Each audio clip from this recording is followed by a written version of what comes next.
ভাই, আমি যদি 20,000 টাকার মান্থলি এসআইপি করি তাহলে 1 বছর বাদে 2 কোটি টাকা হয়ে যাবে না? না। যদি 25,000 টাকার করি তাহলে? না, তাও হবে না। ধুর, তুই না একটা বেকার ফাইন্যান্স ইনফ্লুয়েন্সার।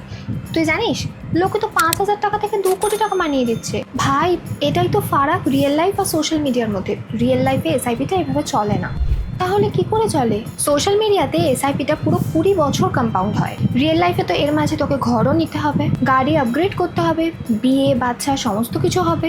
এই সমস্ত খরচাতে সব থেকে প্রথমে কোনটা ঢুকবে? এসআইপি। এক্স্যাক্টলি। আর ঠিক এই কারণেই প্রতিটা এসআইপির না একটা স্পেসিফিক পারপাস হওয়া উচিত। ভাই, কিন্তু কি করে? এই কারণে না গোল বেসড প্ল্যানিং করাটা খুবই দরকার। যদি তুই 30,000 টাকা ইনভেস্ট করছিস তাহলে সেটাকে 3টে ভাগে তুই ভাগ করে নে। 10,000 টাকা লং টার্ম প্ল্যানিং তোর রিটায়ারমেন্টের জন্য, 10,000 টাকা মিডিয়াম টার্মের জন্য যেমন কি তোর বাচ্চার এডুকেশন, আর 10,000 টাকা শর্ট টার্মের জন্য যেমন কি গাড়ি, ঘরের ডাউন পেমেন্ট ইত্যাদি। এই সমস্ত গোলের জন্য না আলাদা আলাদা এসআইপি কর, যাতে করে তোর গোলটাও অ্যাচিভ হয়ে যায় আর তুই তোর 1 কোটি টাকা কামিয়েও নিতে পারিস। ভাই, কিন্তু এত কে প্ল্যান করবে? তুই একটু হেল্প করে দে না। একদম, নিশ্চয়ই হেল্প করতে পারবো।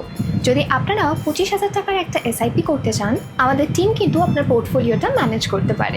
আপনার যদি আমাদের হেল্প দরকার হয় আপনার পোর্টফোলিও ম্যানেজ করার জন্য, তাহলে বায়োতে কিন্তু অ্যাপ্লাই করার লিঙ্কটা দেওয়া আছে, গিয়ে তাড়াতাড়ি করে অ্যাপ্লাই করে নিন।